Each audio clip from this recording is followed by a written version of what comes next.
Whenever I come to Malaysia to speak, the first thing I do is to say, Yes. I think old water tastes better. For those who are old enough, I think you will appreciate what this means. For the younger ones, like your Madam President, you don't have any idea what I'm talking about, right? Serious lah. New water. Some very old water. Thank you very much for the privilege and honor of speaking to you.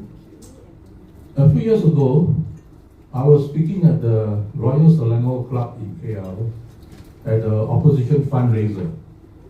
And then one month after the stamp election and became the government. I used to be the columnist for Malaysia Kini in Singapore. Every Saturday I will write a piece comparing Malaysia and Singapore from a statistical perspective. And most of the time, Malaysia is better. The Singapore economic success and anti-corruption model, can it be adapted to Malaysia? That is the question for you today. Next slide, please, Stephen. Thank you. This is the I think the base is very.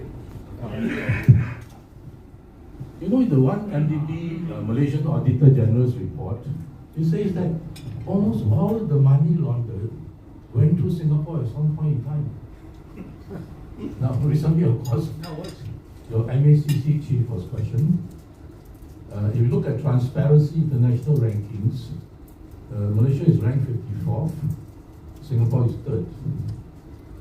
So, you see, the problem with corruption is it affects investor and business confidence. So, for foreign investors, when they want to look at different countries, the corruption ranking is important. See what next one.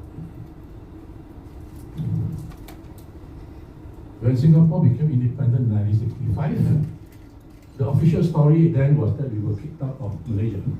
However, last year, they released the archives in Singapore and they tell us that the story was not really what it was. Now, the story is that Singapore left. If you have been following the news in Singapore, this was quite shocking for Singaporeans. After 60 years, that we are told that we were not kicked out of Singapore, but we left. So when we became independent, Singapore was modeled after one country in Southeast Asia. It was the Philippines. I just came back from the Philippines last night. I was speaking at 2 conferences there. So the model for Singapore in 1965, the Philippines today, is quite different from Singapore relative to 1965. Next, please. Next. This is front. So, how did Singapore slowly eradicate corruption? 3 things. Number 1, very easy to get caught. So we had a phone number, anyone can call and say, oh, I think this person is corrupt. But of course, if you make a malicious allegation, you will get into trouble as well. So the propaganda was tremendous. When I was a little boy, you watch the television, every day they have ads about report corruption, report corruption. There was even a rumor that a son reported his father for corruption. Second thing, the penalty must be very severe. Our first cabinet minister who was found to be corrupt, it was rumored that he was asked to hang himself. Anyway, he committed suicide. So the message was sent down, corruption is very serious. Even last year, a cabinet minister was sentenced to 12 months jail for corruption. And what was the corruption? You will say it's really peanuts, because the corruption was for theater tickets, football tickets, $100 wine. Actually, you add all the corruption that he had 12 months, they don't even add to $100,000. So we are very serious. We regularly make the point that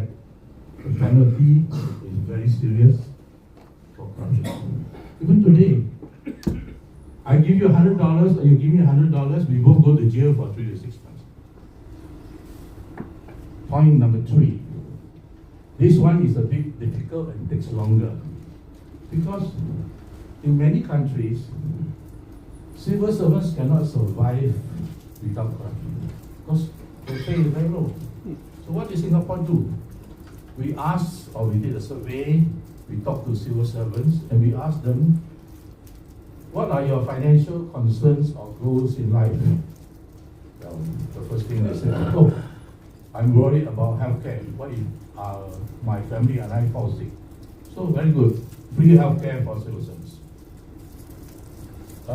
Housing, I need the roof over my head. Okay. Low-cost public housing, not just for civil servants, but for everybody. Education, very low cost education fees for your children. Pension, okay, free pension for civil servants. So much, it must cost the government a lot of money, right? Actually, it didn't, because over the years, I was a civil servant myself, I'm 72 today. The civil servants were offered to convert to the normal scheme that all the ordinary Singaporeans were on. And most of us converted. Why? As a civil servant, I have to work non-stop without any break to 55, get my free healthcare and pension. If halfway I quit, I get nothing. So most of us opted. And therefore, it didn't cost the government a lot of money. So slowly, as we make these 3 points, eruption, of course, corruption slowly went away. Next, please, Siva. Next. Singapore is described as the economic miracle in modern times, and much of this has to do with corruption. Because corruption impedes economic and social development. Next, please, Siva. You have your MACC, we have our CPIB, that reports directly to the Prime Minister and nobody else. Next. Next. Next. What is the secret, or many people call it the key component of the Singapore economic success miracle? You see, conceptually, the Singapore economic success model, the key ingredient is that its fiscal policy in the provision of public goods and services conceptually is very similar to the Islamic finance concept of a sharing economy. So what is a sharing economy in Islamic finance?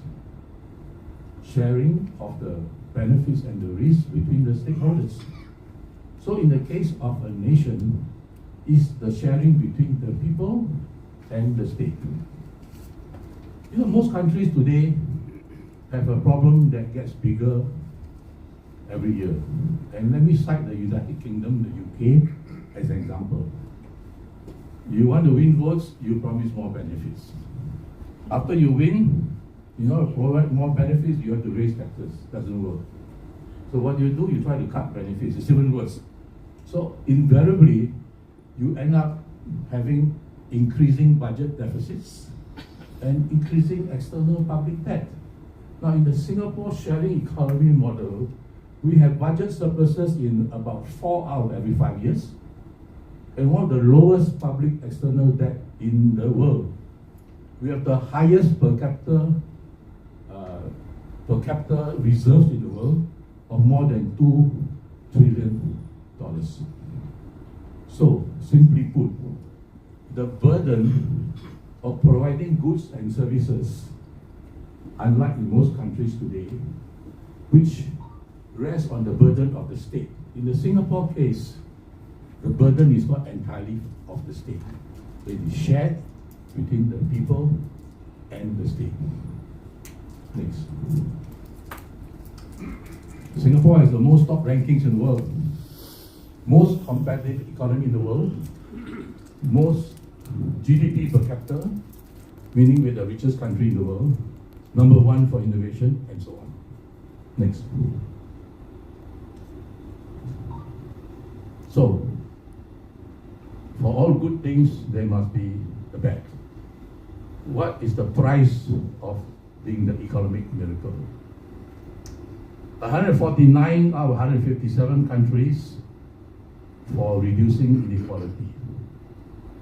129 for press ranking. And these are the two that, the most recent one, that is really quite striking. Singapore is the most tired, most fatigued nation in the world, and the most depressed in Asia. Malaysians don't have these problems. Next. Next, please. I'm not going to go through all the rankings, but I'm going to share with you one particular one. We are ranked second lowest in the world for libido. Now, of course, on the surface, it's not a good ranking, right? But it's a very good ranking. I tell you why. How do you measure libido ranking? You ask people, right? How often you do, how you rate your performance, blah, blah, blah, right? And because Singaporeans are very honest, they tell the truth, that's why they rank so low. But it's a very good ranking because if you want to go to a country to do business, to invest, to work, to visit, you would love it if the people are very honest. So that is not a bad ranking, it's a very good one. Next.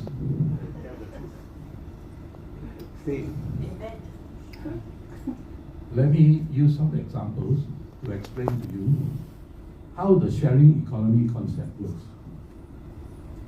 Every country or city has a public housing problem. Why? Because every public house the state builds, they lose money. In the Singapore model, every house the state builds, they don't lose money, they make money. You see, people who can afford and want to will buy a bigger public house in a more popular area. And the excess cash flows are then used to enable the very poor and the very low income to have public housing as well. If you are very low income in Singapore, you can get a public house at a very low cost of maybe around 10,000 Singapore dollars. And mind you, the cheapest new public flat today is about $100,000. So when a very low income gets it for 10,000, he's getting a 90,000 or a 90% subsidy, right? So Singapore won the UN Habitat Award, one of the best public housing models in the world. Why? 80% of the population lives in public housing. 80% of those who live in public housing actually own their own public house. And historically, public housing has increased at about 5% per annum. So it's not just your house, it's an investment. Now, Singapore is the most expensive city in the world, according to the latest rankings. But if you're very poor, you can't even afford to buy this low-cost house. You actually rent from $26 Sing dollar a month for public rental in the most expensive country in the world. So this one example is sharing those who can afford and want to subsidize those at the bottom. And therefore, can build as many public flats as you want, subject to the capacity of the construction industry.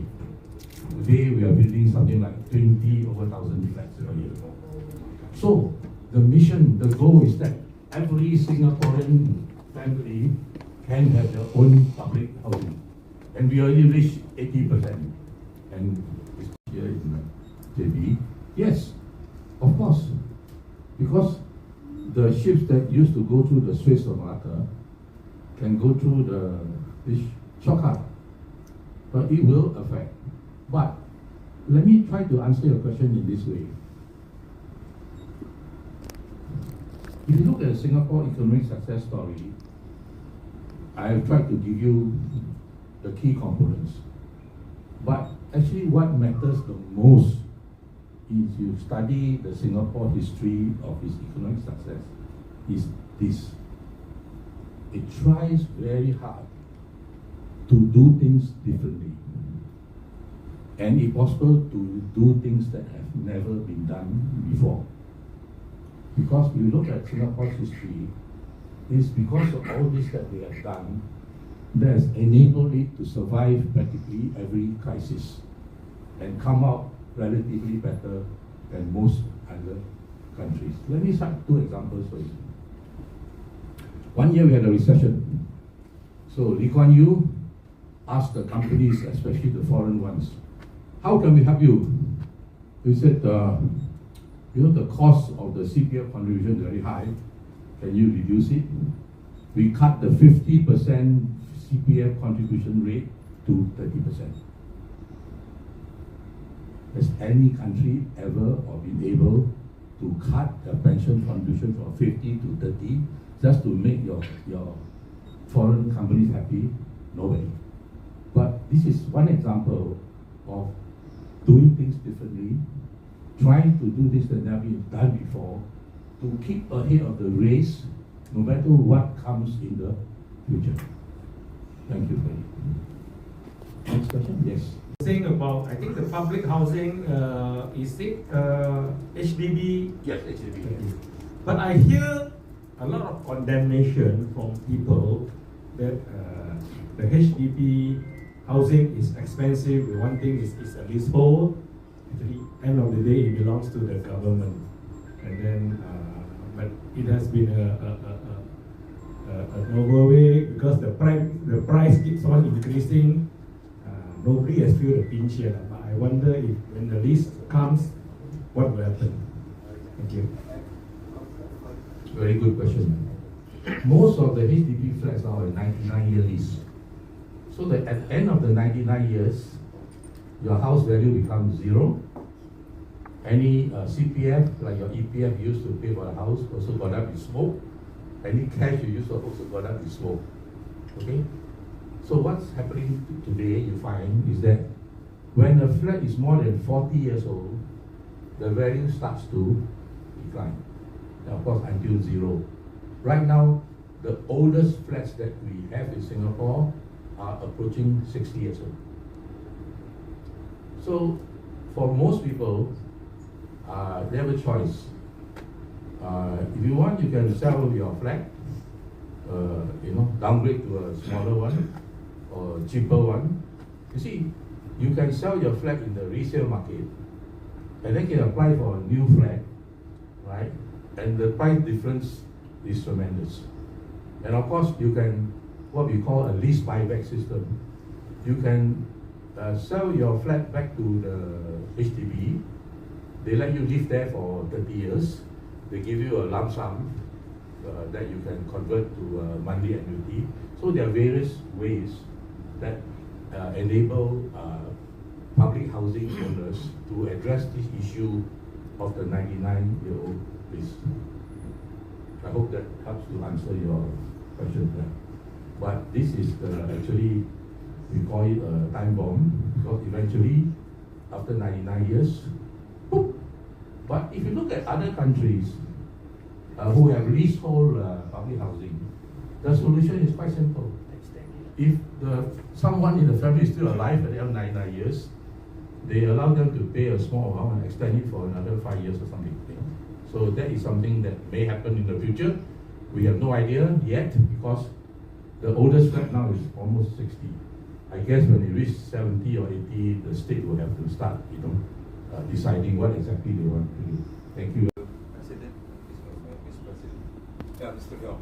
Okay, the original pioneers of Singapore, of course, they worked really very hard, to bring it up, But I find that the new generation of Singaporeans have taken their success for granted,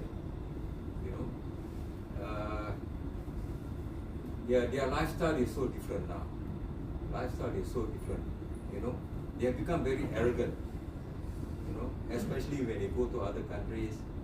They think they are the super rich, They can buy anything they want, with the Singaporeans and whatever it is.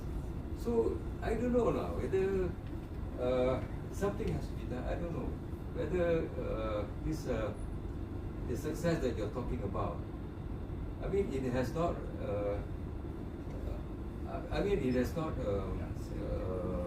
I don't know whether what benefit this, is been come about. So this is what I found. And I find that, I mean, I studied in Singapore for 20 years as well, you know, and I find that the laws, I mean, everything is very rigid over there. There is no flexibility at all, you know. Everything is done by the book.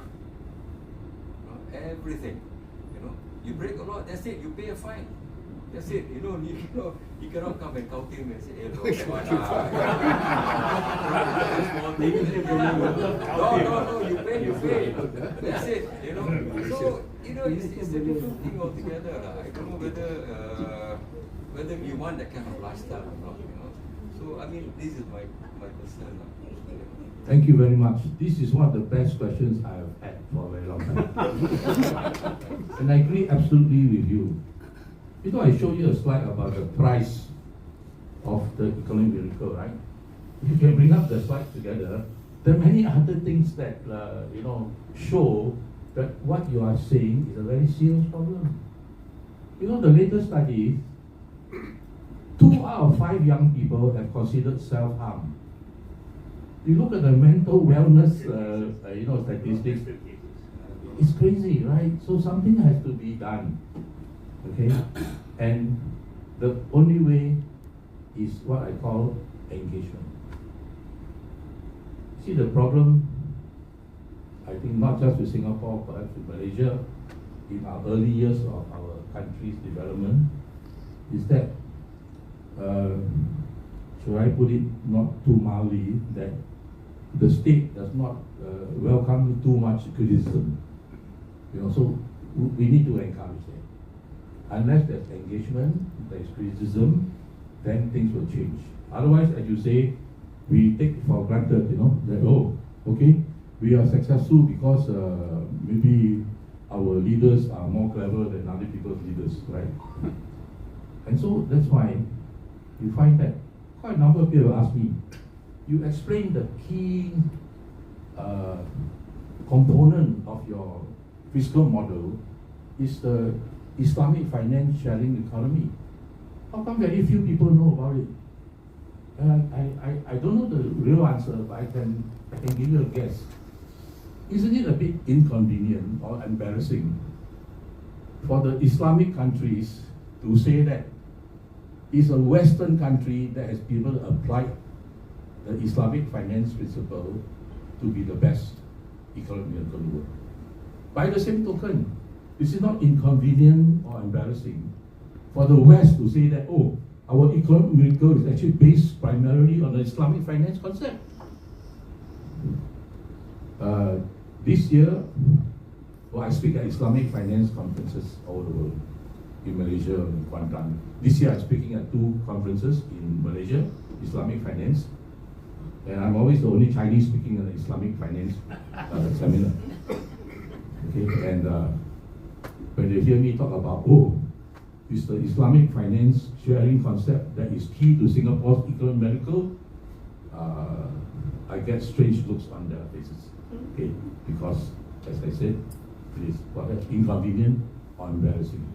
Thank you very much for your question. I assure you, there are many who are trying very hard to address these issues. Thank you, sir. Next question.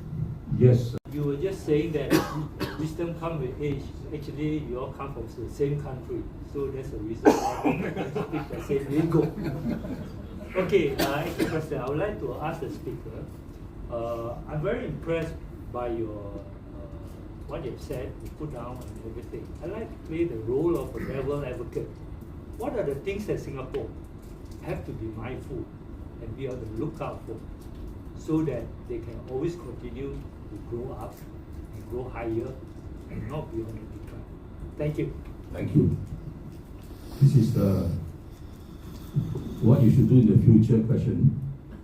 I was speaking in the Philippines in the weekend, and my topic was, the AI tsunami is coming, what should you do? And I think fits in very well with your question, right? What should you do? Unfortunately, that's another 1-hour lecture, so unless you invite me to come again. Anyway, it's only a short ride on the 170 bus to come to Johor Bahru, right? So I can come anytime you want to come back. But great question, right? The future, nobody knows. The big threat today is AI. It's estimated that 30% of the jobs will be gone, maybe another 10% will be adversely impacted. So what should countries do? What should cities do? What should institutions do? What should individuals do? So I will be speaking at this another conference in Singapore on May 30th. So let me try to answer your question in one sentence. Okay. We have to figure out how to leverage on AI. You see, AI is a tool. If you think back the history of human development, you had industrial revolution, you had automation, you had robotics, you have the internet, you have the computer. And everyone was worried that, oh, this will take away so many jobs. Yes, but if you look at it from another perspective, if not for all this innovation and development, will we have free healthcare? Will we have almost free education? Will we have pensions for everybody? Will we have people in the developed countries working for like 35 hours a week? You know, so development has led to a better world. Let me cite one possible scenario. With AI, those who use it will be more productive, more efficient, cut costs, more revenue, more profits. Even the state will be able to cut costs, have more revenue, etc., etc. And already we have more than 2 trillion in the reserves. If we address the AI issue well, all this extra money may even be able to provide universal income to everyone. Look at what Sweden tried to do. Universal income means nobody has to work, you know, unless you want to, and everybody gets paid at the amount. So this, I think, is the future that we all can look forward to. But there will be some turbulence along the way, just like in the Industrial Revolution. You know, the automation and the computers and what have you. I hope that helps to answer your question in a way. Thank you. It's not a very complete answer. Thank you very much.